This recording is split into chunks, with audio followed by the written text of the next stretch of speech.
arvoisat kansalaiset ja myös te YouTubelaiset. 2025 alkaessa on aika tarkastella mennyttä vuotta ja suunnata katseemme tulevaan.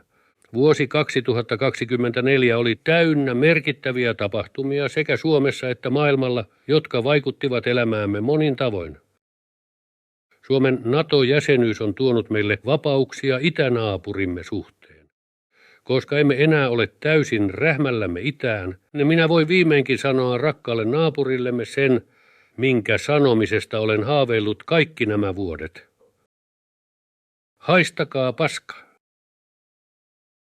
Ukrainan sodassa on kaatunut 700 000 venäläistä, ja se on hyvä.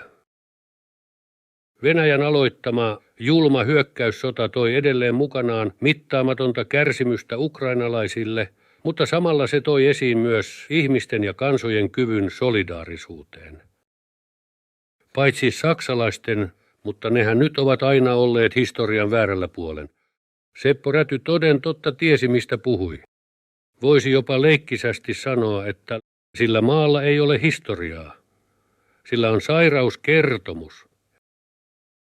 Maailmanlaajuisesti viime vuosi oli vaalien supervuosi, sillä lähes 2 miljardia ihmistä osallistui vaaleihin ja samana vuonna 2 miljardia ihmistä vitutti, mutta siitä huolimatta tulevat äänestämään nämä samat veijarit takaisin valtaan.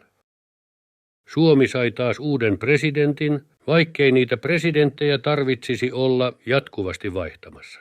Riittää, kun valitsee kerralla hyvän ja pysyy siinä. Voin kokemuksesta kertoa, että toimii. Ja jos ette minua usko, niin kysykää vaikka Ahti Karjalaiselta. Piten te seetesen tyytäymä tui. Anteeksi.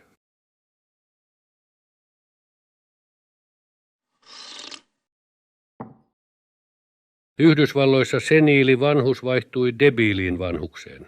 Suomessa vasemmistolainen rahaa on, hallitus vaihtui oikeistolaiseen vitut on hallitukseen.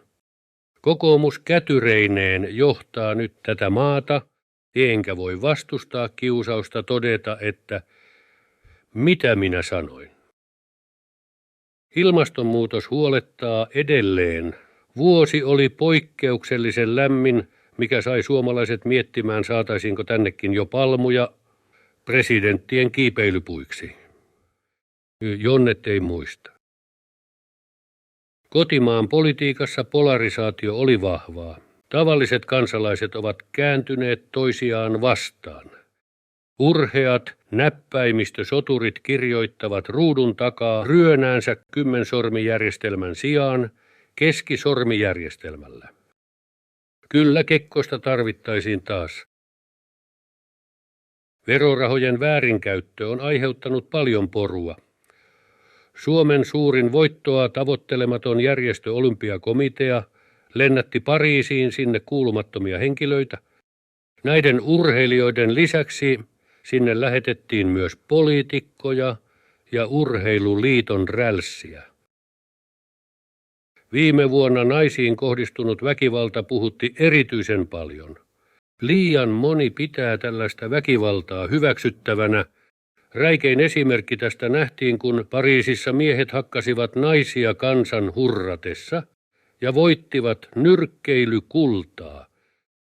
Nyt kaikella rakkaudella teille miehet, kasvattakaa pallit. Teknologian kehitys jatkui huimaa vauhtia. Erityisesti tekoälyn rooli arjessamme kasvoi merkittävästi. On tärkeää, että hyödynnämme tekoälyä viisaasti ja eettisesti, emmekä herätä kuolleista entisiä presidenttejä tai viihdyttäjiä.